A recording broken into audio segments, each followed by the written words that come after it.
जय श्री कृष्ण दोस्तों, life style with God में आपका स्वागत है। दोस्तों, यहाँ पर हम श्रीमद् भगवद गीता के दूसरे अध्याय का अध्ययन कर रहे हैं, जिसका नाम सांख्योग है।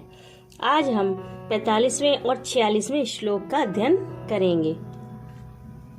भगवान ने भोग और ऐश्वर्य में आसक्त सकाम मनुष्यों में निश्चयात्मिका बुद्धि के न होने की बात कही। अब भगवान कर्मयोग का उपदेश देने के उद्देश्य से अर्जुन को भोग और ऐश्वर्य में आसक्ति से रहित होकर समभाव से संपन्न होने के लिए कहते हैं। त्रैगुण्य विषयावेदा निस्त्रैगुण्यो भवार्जुना निर्द्वंद्वो नित्य सत्वस्थो निर्योगक्षेम आत्मवान। दूसरे अध्याय के 45वें श्लोक में भगवान श्री कृष्ण अर्जुन से कहते हैं कि हे अर्जुन, वेद तीनों गुणों के कार्य रूप समस्त भोगों एवं उनके साधनों का प्रतिपादन करने वाले हैं। इसलिए तो उन भोगों एवं उनके साधनों में आसक्तिहीन, हर्ष शोकादि द्वंद्वों से रहित नित्य वस्तु परमात्मा में स्थित योगक्षेम को न चाहने वाला और स्वाधीन अंतःकरण वाला हो। यहाँ पर भगवान का वेदों को त्रैगुण्य विषय कहने का क्या भाव है? सत्व, रज और तम, इन तीनों गुणों के कार्य को त्रैगुण्य कहते हैं। इसलिए यहाँ वेदों को त्रैगुण्य विषय बतलाकर यह भाव दिखलाया है कि वेदों में कर्म कांड का वर्णन अधिक होने के कारण वेद त्रैगुण्य विषय हैं। अब जानते हैं निस्त्रैगुण्य होना क्या है।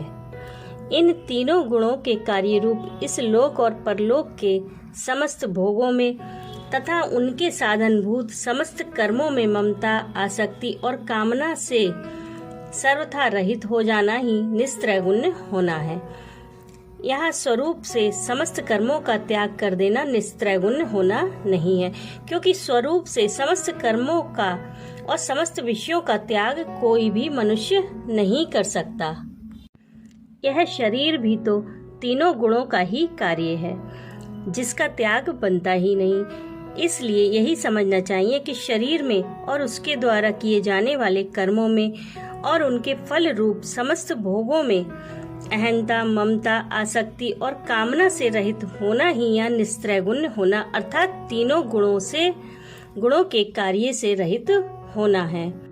अब समझते हैं द्वंद्व को और इनसे रहित होना क्या है।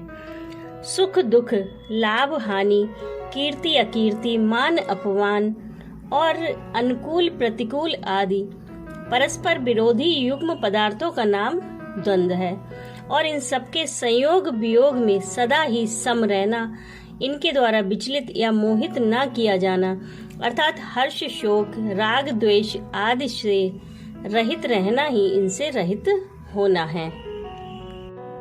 सच्चिदानंद घन परमात्मा ही नित्य सत्व सत्य वस्तु है। अतएव नित्य अविनाशी सर्वज्ञ परम पुरुष परमेश्वर के स्वरूप का नित्य निरंतर चिंतन करते हुए उनमें अटल भाव से स्थित रहना ही नित्य वस्तु में स्थित होना है। यहाँ भगवान ने योगक्षेम किसको कहा है और अर्जुन को निर्योग क्षेम होने के लिए कहने से क्या भाव दिखलाया है? अप्राप्य वस्तु की प्राप्ति को योग कहते हैं और प्राप्य वस्तु की रक्षा का नाम क्षेम है। सांसारिक भोगों की कामना का त्याग कर देने के बाद भी शरीर निर्वाह के लिए मनुष्य की योगक्षेम में वासना रहा करती है।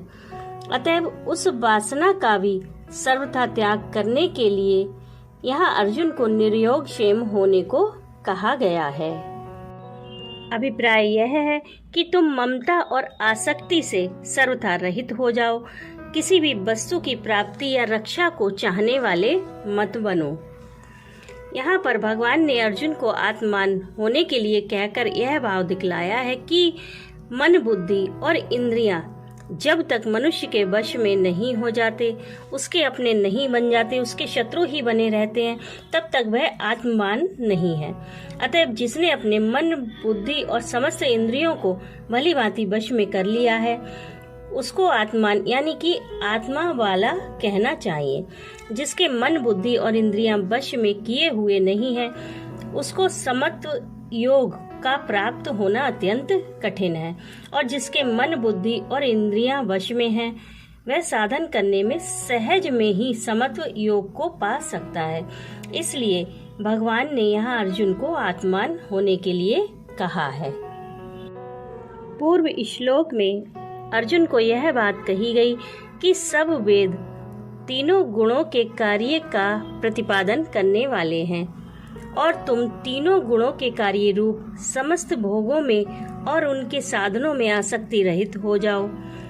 अब भगवान उसके स्वरूप, उसके फल स्वरूप ब्रह्म ज्ञान का महत्व बतलाते हैं।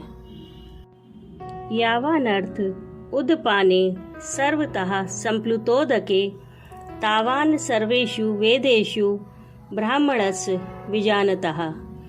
दूसरे अध्याय के 46वें श्लोक में भगवान श्री कृष्ण अर्जुन से कहते हैं कि सब ओर से परिपूर्ण जलाशय के प्राप्त हो जाने पर छोटे जलाशय में मनुष्य का जितना प्रयोजन रहता है, ब्रह्म को तत्व से जानने वाले ब्राह्मण का समस्त वेदों में उतना ही प्रयोजन रह जाता है।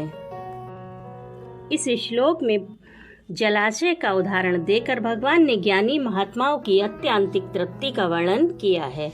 अभिप्राय यह है कि जिस मनुष्य को अमृत के समान स्वादिष्ट और गुणकारी अथाह जल से भरा हुआ जलाशय मिल जाता है, उसको जैसे जल के लिए छोटे छोटे जलाशयों से कोई प्रयोजन नहीं रहता, उसकी जल विषयक सारी आवश्यकताएं पूर्ण हो जाती हैं, वैसे ही जो पुरुष समस्त भोगों में ममता आसक्ति का त्याग करके सच्चिदानंद घन परमात्मा को जान लेता है, जिसको परमानंद के समुद्र पूर्ण ब्रह्म परमात्मा की प्राप्ति हो जाती है, उसको आनंद की प्राप्ति के लिए वेदोक्त कर्मों के फलस्वरूप भोगों से कोई भी प्रयोजन नहीं रहता, वह सर्वथा पूर्ण काम और नित्य तृप्त हो जाता है। अतः ऐसी स्थिति की प्राप्ति के लिए मनुष्य को वेदोक्त कर्मों के फलस्वरूप भोगों में ममता आसक्ति और कामना का सर्वथा त्याग करके पूर्णतया निस्त्रैगुण हो जाना चाहिए, क्योंकि ब्रह्म को प्राप्त हुए ज्ञानी पुरुष का संसार में कोई भी प्रयोजन नहीं रहता। राधे राधे।